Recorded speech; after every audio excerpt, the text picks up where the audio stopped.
Olá, sétimo ano, bom dia, boa tarde, boa noite, tudo bem? Bom, vamos começar a nossa quarta aula aí de geografia. Hoje eu vou falar um pouquinho aí de um tema interdisciplinar, tá? Hoje eu vou falar um pouquinho da conexão da geografia com a literatura brasileira. Como a gente está estudando a geografia das regiões, a geografia regional, vou falar um pouquinho como a gente interpreta, né, a geografia regional brasileira. A literatura brasileira ajudou muito, tanto a do passado como a do presente. Tá aí a capa de alguns grandes livros aí da nossa literatura, de grandes autores, que falam um pouquinho mais aprofundado de cada região. Como nós vamos começar a estudar as regiões individualmente, algumas vezes vai aparecer alguns textos literários para vocês terem um pouco da visão da pessoa que vive lá, né? Da pessoa que já esteve naquela região, da pessoa que viveu tanto o passado quanto o presente daquela região, para vocês terem uma noção melhor. Algumas vezes as pessoas vão ter uma visão mais poética, né? Mais romântica, algumas vezes mais dramática, mas isso faz parte da literatura.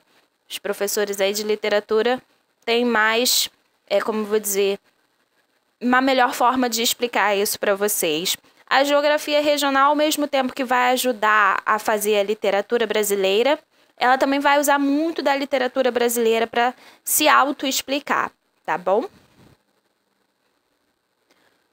Bom, como a gente tem visto, o Brasil tem um território imenso, né? E nesse território aí vasto, aí imenso que ele tem muitas culturas, principalmente pela influência dos vários povos que já estavam aqui, como os ameríndios, como os que vieram para cá, né? Os europeus, os africanos. Então a gente possui uma diversidade regional muito grande. Dentro de cada região que a gente vai ver do Brasil, nós vamos ver diferenças muito grandes, parecendo que existem vários países dentro de um mesmo país. Mas é por causa exatamente dessas influências culturais, dessas várias etnias, desses vários povos, tá?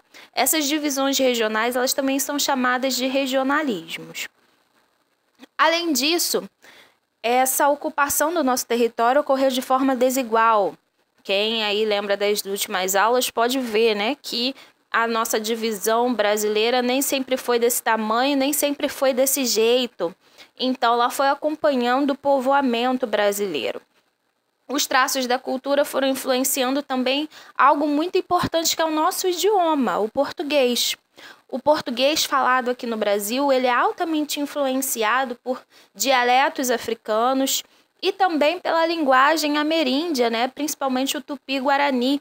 Então, o nosso português é muito diferente daquele português falado lá na Europa, tá? Tanto em sotaque, o jeito de falar, o sotaque, como também muitas palavras.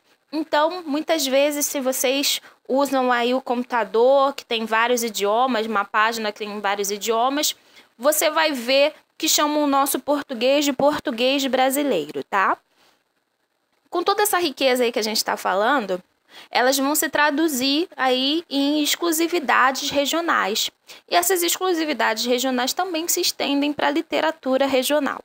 E em algum momento, os autores vão expressar essa realidade, como eu falei, de determinada localização de uma forma mais romântica, né? Uma forma mais apaixonada. Quem gosta muito do lugar que vive não consegue ver os defeitos, né?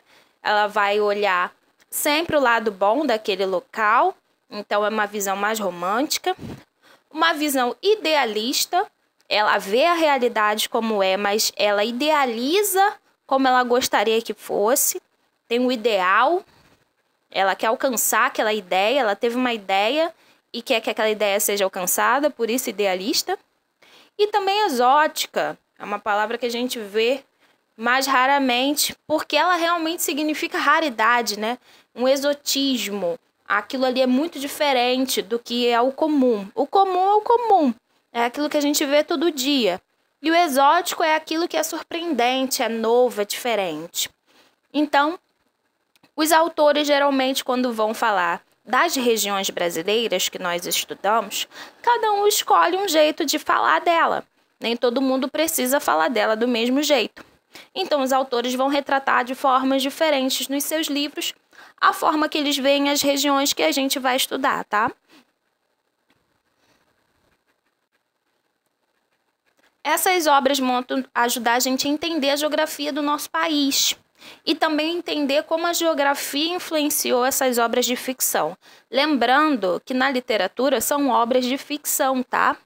Quando a gente estuda a geografia regional, né, a geografia das regiões na geografia, nós estamos estudando fatos concretos, né, que a gente vai ver através de mapa, que a gente vai ver através de tabelas. Quando nós lemos um livro, você está vendo uma obra de ficção. Aquelas pessoas podem não ter existido de verdade. Aquela história pode não ter acontecido de verdade. Ela é baseada numa forma de ver, numa forma de viver daquela região. Aquelas pessoas exatamente ali com aqueles nomes e aquela época talvez não existam. Mas a forma que elas vivem, a forma que as regiões são expressadas, aquilo ali pode ser uma verdade. E também não só a forma de escrever, mas também como a forma que os livros chegam, né? Hoje em dia a gente tem ali o livro virtual, mas o livro normal é aquele livro de papel com capa. Mas a literatura aqui brasileira ela tem outras formas de se expressar. Por exemplo, a literatura de cordel. Não sei se todo mundo conhece, mas é uma literatura em folhetos. São livrinhos assim bem pequenininhos mesmo, de páginas, igual essas páginas de papel que a gente imprime as coisas. Pois é, só que a impressão deles se chama xilogravura. É essa letra diferente, ó, que vocês estão vendo aí na imagem, esses desenhos diferentes, esse jeito de imprimir, esse jeito de escrever, e geralmente são histórias baseadas em poemas de rima, né? O repente, ele é muito exclusivo da região Nordeste. Se alguém tiver a oportunidade de visitar ou ser parente de alguém vindo da região Nordeste, pergunta para ele sobre a literatura de cordel, se ele já leu algum livro de cordel, mostra essa imagem para eles e vamos ver o que eles dizem para vocês, tá? A gente pode ver aqui um exemplo. O livro da Clarice Lispector. De qual cidade ela está falando? Vamos ver se dá para descobrir através desse trechinho. Os que vieram de Olaria estavam muito bem vestidos, porque a visita significava ao mesmo tempo um passeio a Copacabana. A nora de Olaria, empertigada é vaidosa, tá? É bom, às vezes, a gente ter um dicionário aí, quando a gente não sabe a palavra, é legal ler com um dicionário por perto. Empertigada com os seus filhos de coração inquieto ao lado. A nora de Ipanema, na fila oposta das cadeiras, fingindo-se ocupar-se com o bebê para não encarar a concunhada de Olaria. A babá ociosa e uniformizada com a boca aberta. Lispector, 1998, o ano original da publicação foi 1960, página 54. Qual cidade será que ela está falando? Que fica em qual região brasileira? Será que alguém aí descobriu? Quem pensou na cidade do Rio de Janeiro acertou, porque ela citou 3 bairros aí do Rio de Janeiro. Ela citou Olaria, Copacabana e Ipanema. Lembrando que o Rio de Janeiro, a cidade, fica no estado do Rio de Janeiro, na região sudeste, como a gente já tinha visto aí nas aulas anteriores. E para quem não conhece muito bem a localização desses bairros, Copacabana e Ipanema ficam na zona sul, na área nobre do Rio de Janeiro, tá? Essa parte rosinha mais clara aqui perto do mar. E Olaria é um bairro aí mais de classe média. O pessoal não é tão rico assim. Fica ali mais ou menos naquele verdinho ali, mais limão. As meninas vão ter mais facilidade de descobrir.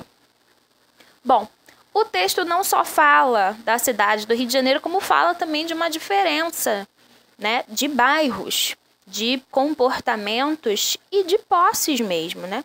O pessoal que sai de Olaria para Copacabana, como a gente às vezes também que sai aqui da Zona Oeste, Campo Grande e os bairros vizinhos para a praia da Zona Sul, é um passeio, né? É um evento. Não é a mesma coisa para quem mora lá. Para quem mora lá é só o bairro dela, né? Então, mostrando que há diferenças também de como as pessoas veem a cidade, né? Acesso às praias, às coisas bonitas daquela cidade. E isso é geografia, tá? Quando a gente estiver falando dessa divisão desigual de acesso a lugares bonitos, a praias, quando a gente falar da formação geográfica como bairros, né? É uma divisão geográfica também. A literatura acabou falando aí de geografia. Isso é só um exemplo, tá bom? Continuando falando da interdisciplinaridade. Como eu havia dito, a literatura é uma grande aliada de geografia, então é importante que vocês leiam, que vocês gostem de ler. Ler é um prazer, é algo na vida que ninguém pode tirar da gente, conhecimento. Então, para aprender de um tudo, a gente precisa ler de um tudo. Fica aí a dica de uma biblioteca virtual gratuita, que é o domínio público, onde vocês podem achar os livros que eu coloquei ali na capa dos nossos slides, né? Como, por exemplo, Iracema, Escravizaura e muitos outros livros da nossa literatura aí, ó. Isso é só uma listinha só, pequena. Se vocês entrarem nesse site, vocês vão achar muitos mais livros de vários assuntos diferentes da nossa literatura e também da literatura de outros países, tá? O meu exercício aí para vocês no final. Eu deixo aí uma recapitulação do que a gente falou, mas o exercício maior que eu quero que vocês façam é leiam, tá? Não deixem de ler. Procurem um livro legal que vocês gostem e leiam ele todinho. Nem que seja só um livro no ano, mas que vocês leiam ele todo, vai ser uma grande realização, tá bom? Não esqueçam dos exercícios, a presença de vocês é através dele. Também não esqueçam de olhar no final do exercício, tá? Na parte avaliação, para vocês verem se vocês acertaram ou erraram as questões, tá? Algumas pessoas não estão se atentando para isso, que no final você pode ver se você errou ou acertou a questão. É ali que está a resposta, tá bom? Até a próxima, pessoal!